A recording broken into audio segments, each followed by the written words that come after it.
Hello everyone. आज हम discuss कर लेंगे डिमेंशिया के बारे में। जो डिमेंशिया है वो एक ऐसी बीमारी है जिसमें याददाश्त हो गया, सोचने समझने की जो क्षमता है वो हो गई। हमारा जो इमोशनल जो कंट्रोल है या रूटीन जो लाइफ की जो वर्क्स हैं उसमें क्या होता है, अफेक्ट होता है।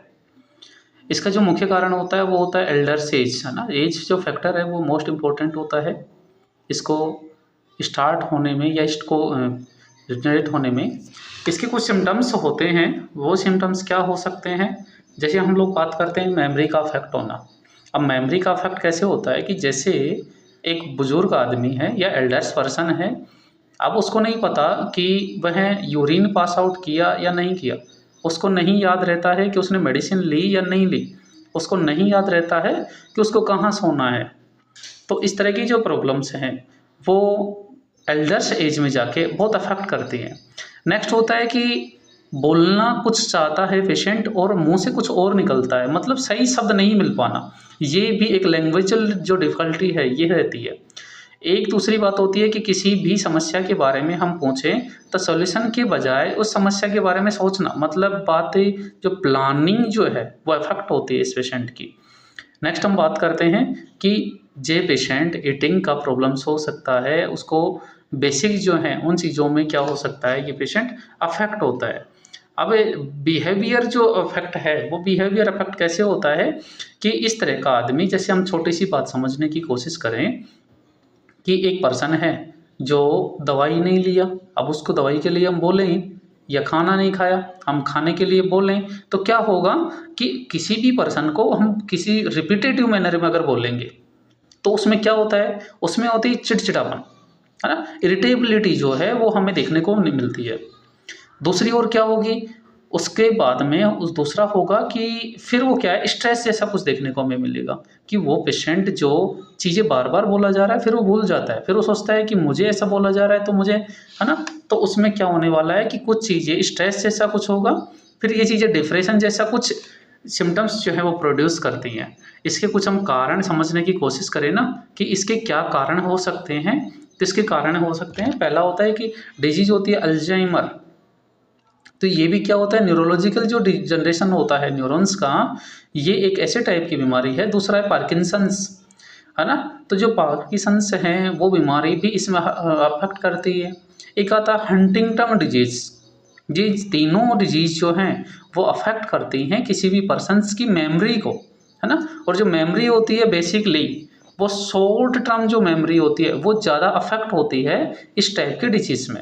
नेक्स्ट होता है कि इसका एक कारण हो सकता है जो प्रोटीन्स होती हैं, जो एमोलॉइड जो प्रोटीन्स होती हैं, जो न्यूक्लियोइड जो टाउ जो प्रोटीन्स होती हैं, उन प्रोटीन्स की अबनॉर्मलिटी के कारण इनके जो प्लेग फॉर्मेशंस हो जाता है ना, तो इन प्लेग के फॉर्मेशन के कारण भी इस बीमारी का स्टार्ट होना इफेक्ट होता है। एक होता है स्ट्रोक, है ना। सेरेब्रल जो स्ट्रोक है, या बात करें कि कहीं भी क्लोटिंग जैसा अगर हमें देखने को मिल जाता है, क्लोटिंग हो रही है किसी पेशेंट में और उस क्लोटिंग के कारण, है ना, तो अफेक्ट हो रहा है हमारा न्यूरॉन्स, ब्रेन के जो न्यूरॉन्स हैं, ब्रेन की जो केमिकल्स हैं वो क्या हो रहे हैं, इम्बेलेंस हो रहे हैं, ब्लड सप्लाई प्रॉपर नहीं मिल पा रही है, इस्चेमिक कंडीशन हमें देखने को मिल रही है। तो उसकी वजह से भी ये चीज़ें हमें देखने को मिल सकती है। एक कारण है ब्रेन ट्रॉमा, जो ब्रेन का जो ट्रॉमा होता है उसके कारण भी हमें ये चीज़ें देखने को मिल सकती हैं। नेक्स्ट है जेनेटिक जो फैक्टर्स होते हैं कि उसके फादर में थी, उसके ब्रदर में हो गई है, उसके बेटे में हो गई है, मतलब ये हेरिडिटरी जो प्रॉब्लम्स है, आनुवंशिक जो प्रॉब्लम्स है, ऐसा भी हो सकता है। एक इसका मेन फैक्टर हो सकता है हाई ब्लड प्रेशर। जिन लोगों में हाई ब्लड प्रेशर की प्रॉब्लम्स होती हैं तो उन लोगों में ये चीज़ हमें बेसिकली देखने को मिलती है। डायबिटीज मेलाइटस, है ना, हम कोच पढ़ रहे हैं डिजीज का, किसका कारण क्या क्या हो सकता है। तो हमने क्या सुना, हमने सुना अल्जाइमर हो सकता है, पार्किंसंस हो सकता है, हंटिंगटन डिजीज हो सकती है, कुछ प्रोटीन्स हो सकते हैं, अल्फा सिल्यूक्लिस्टाउ टाउ प्रोटीन्स हो सकता है, एमोलॉइड बीटा प्रोटीन्स हो सकता है, स्ट्रोक इसका एक कारण हो सकता है, ब्लड क्लोटिंग की प्रॉब्लम्स इसका कारण हो सकती हैं, मस्तिष्क की जो चोट है, हम बात करें कि ट्रॉमा, ब्रेन की जो ट्रॉमास हैं वो इसका कारण हो सकता है, एक्सीडेंटल इंजरी इसका कारण हो सकता है, आनुवंशिक जेनेटिक जो फैक्टर्स हैं वो इसका कारण हो सकते हैं, है ना। हाई ब्लड प्रेशर और डायबिटीज मेलाइटस, ये कुछ डिजीज कंडीशन हैं जो हमारे को रिस्क फैक्टर के तौर पे हमें देखने को मिल सकती हैं। अब हम डायग्नोसिस की हम बात करें तो सबसे पहले तो हमें ये बात देखनी है कि डायग्नोसिस हम क्यों करते हैं, why we are doing diagnosis. Diagnosis का कारण होता है कि हम किसी भी डिजीज के कोज को, कंडीशंस को और कॉम्प्लिकेशंस को असेस करेंगे। कोज को हम कैसे असेस करेंगे? कोज को हम असेस करेंगे कि अगर किसी भी प्रकार की डिजीज हमारे शरीर में हो रहा है तो उस डिजीज को जो पॉजिटिव एजेंट है ना, उस पॉजिटिव एजेंट को हम लोग असेस करें और असेस करने के बाद में हम देखें तो इसका कोज का असेसमेंट हो गया। दूसरा होता है कंडीशंस का असेसमेंट, कि मान लो कि किसी पेशेंट के, अभी हमने बात कर रहे थे इस डिजीज की, तो हम बात करें कि कोई ट्रॉमेटिक कंडीशन हुआ है, तो ट्रॉमेटिक कंडीशन हुआ है तो हमें सीटी एमआरआई हमें देखने को मिलेगा ना कि वहाँ पे न्यूरोलॉजिकल जो डिस्टर्बेंस हुआ है, जो न्यूरॉन्स का जो अफेक्ट हुआ है, तो वो अफेक्ट किस बेसिस पे हुआ, किस लेवल पे हुआ है और कितना वहाँ पे हजार्डियस कंडीशन हुआ है, तो उस कंडीशन को असेस करने के लिए हम कुछ डायग्नोसिस करेंगे। नेक्स्ट होता है कॉम्प्लिकेशंस। अब इस डिजीज के बाद में हम क्या देखने को मिलेंगे? हमें देखने को मिलेगा कि पेशेंट का बिहेवियर चेंज हो गया, लेकिन हमें देखने को कब मिलेगा? हमें देखने को मिलेगा जब हम डायग्नोसिस करेंगे। तो किसी भी प्रकार के डायग्नोसिस को करने के लिए हमें 3 चीज़ों को असेस करना होता है, कोज का, कंडीशन का और कॉम्प्लिकेशंस का। अब इसमें डायग्नोसिस हम क्या क्या देखेंगे डिमेंशिया में? पहला हमें देखना है न्यूरोलॉजिकल असेसमेंट, इंपॉर्टेंट है ना। तो सिस्टमेटिक जो न्यूरोलॉजिकल असेसमेंट है वो हम देखेंगे इसमें। नेक्स्ट है एमआरआई या सीटी स्कैन, क्योंकि देखो स्ट्रक्चरल जो चेंजेस हैं, है ना, स्ट्रक्चरल चेंजेस हमें देखने के हैं तो क्या देखने को मिलेगा? हमें एमआरआई करनी पड़ेगी या हमें सीटी स्कैन करनी पड़ेगी। नेक्स्ट है कुछ ब्लड के जो सैंपल्स हैं, ब्लड की जो डायग्नोसिस है वो हमें देखने को मिलेंगे। नेक्स्ट है मेडिकल, है ना, सिस्टमेटिकल जो मेडिकल एग्जामिनेशन होता है वो हमें इस पेशेंट को देखने को मिल सकता है। अब बात करें हम लोग इस पेशेंट के क्या मैनेजमेंट हम कर सकते हैं, है ना, तो हमें एक चीज़ तो हमें देखने लगती है कि ये हुआ क्यों है। इसका कारण हो सकता है कोलिनेस्टेरेज जो एंजाइम्स हैं, है ना, या हार्मोन्स हैं, तो वो क्या हो सकता है, उनका लेवल इंक्रीज होगा। इंक्रीज होने के रिजल्ट में हमें देखने को मिलेगा डिमेंशिया। तो हम क्या करेंगे? हम करेंगे वो मेडिसिन हम पेशेंट को देंगे जो कोलिनेस्टेरेज जो है उसको इनहिबिट करे, है ना, जो इनहिबिट करेगी। एग्जाम्पल के लिए हम लोग बात करें डोनेपेनेल्जिन, है ना, रिवास्टिगमाइन, गैलेंटामाइन, ऐसी मेडिसिन्स जो पेशेंट की यादाश्त जो है, मेमोरी जो है, उस मेमोरी को अफेक्ट जो हो रहा है उसमें हेल्प करे, है ना, वो नॉर्मल करे।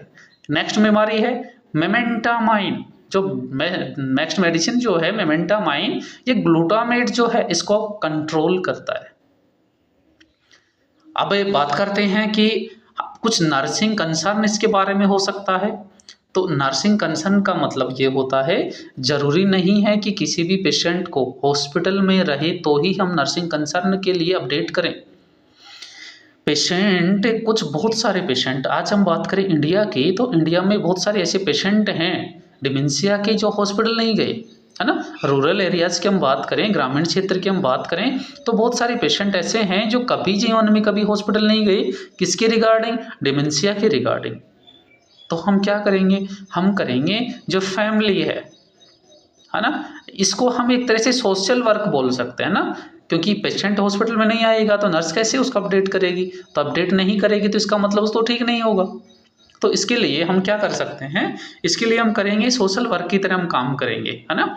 जो अवेयरनेस जो प्रोग्राम्स होते हैं उनमें हमें कुछ चीज़ें देखने को मिलती हैं, उनको हमें पेशेंट के जो भी अटेंडेंट हैं ना, फैमिली मेम्बर्स हैं, उनको हम कुछ चीज़ें हम बताएंगे कि कभी भी इन पेशेंट को जहां हम रखते हैं उस पेशेंट के आसपास किसी भी प्रकार की, जो हम ऐसा बात कर सकते हैं कि कोई किसी प्रकार की ऐसी वस्तुएं नहीं हो जिससे पेशेंट को नुकसान हो, है ना। तो खतरनाक जो वस्तुएं हैं या बेड जो बाथरूम के आसपास, तो वो जो एनवायरनमेंट है वो फ्री फ्रॉम हजार्डियस कंटेंट्स होना चाहिए। किसी भी प्रकार की नुकसान करने वाली चीज़ें वहाँ बिल्कुल नहीं होनी चाहिए। अगला हम बात करें इनकी जो लाइफ स्टाइल है, इस लाइफ स्टाइल को कैसे मैनेज करेंगे? तो लाइफ स्टाइल को मैनेज करने के कुछ तरीके हैं। जो माइंड है उसको हमें एक्टिवेट रखना है। माइंड को एक्टिवेट कैसे रखना है? कि हम पेशेंट को बोलेंगे कि ये कुछ कार्डबोर्ड्स हैं आप इनको एक साथ कर सकते हैं, कुछ गेम्स हैं उनको खिला सकते हैं, कुछ वर्ड गेम्स हो सकते हैं उनको बुला सकते हैं, है ना। रिपीटेटिव मैनर में जो काम रूटीन लाइफ में होते हैं ना, उन चीज़ों को हमें धीरे धीरे रूटीनली पेशेंट को याद करवाना है। एक बात तो हमें ये याद रखनी है। दूसरी बात हमें याद रखनी है कि इस तरह के पेशेंट में फिजिकल एक्टिविटी जो है वो कंटिन्यू करनी है। तीसरी बात हमें पेशेंट में करना है कि जो डाइटरी जो पैटर्न है वो सिस्टमेटिकली पेशेंट को बैलेंस डाइट देना है। सामाजिक इंटरेक्शन मतलब ये है, ऐसा नहीं है कि पेशेंट को रूम में बंद करके छोड़ दिया, ऐसा नहीं है। सोशल इंटरेक्शन रखना है पेशेंट का, लोगों के साथ बातचीत करें, है ना, लोगों के साथ मिलें। नेक्स्ट है पेशेंट की जो नींद है, स्लीप जो पैटर्न है उसको बैलेंस करना है ना। तो ये कुछ सिंपल से पॉइंट्स हैं इस बीमारी को मैनेज करने के लिए। तो नर्सिंग का जो है, अब इसमें कुछ चीज़ें ऐसी होती हैं कि इसमें क्या चीज़ें हैं जो हमें बहुत ज़्यादा ध्यान रखना है। हमें ध्यान रखना है रूटीन डाइटरी पैटर्न का, कि पेशेंट ने खाना खाया या नहीं खाया। दूसरा हमें याद रखना है रूटीन मेडिकेशन का, कि जो मरीज की बेसिक दवाइयाँ हैं वो बेसिक दवाइयाँ मरीज ने ली है या नहीं ली है। तीसरी बात हमें याद रखनी है कि उस पेशेंट की हाइजीन का हमें ध्यान रखना है। हाइजीन का क्यों ध्यान रखना है कि पेशेंट को याद नहीं रहता कि उसने बिस्तर में ही बाथरूम किया है या बिस्तर में लेटरिन किया है ना। तो फिर क्या होगा, फिर ये होगा कि गंदगी होगी, इन्फेक्शन होगा, पेशेंट बीमार पड़ेगा।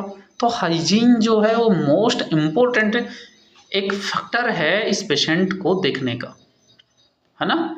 तो हम लोग बात कर रहे थे डिमेंशिया की, डिमेंशिया भूलने की बीमारी है, बेसिक सारी चीज़ें हमने समझी। ठीक है, थैंक यू।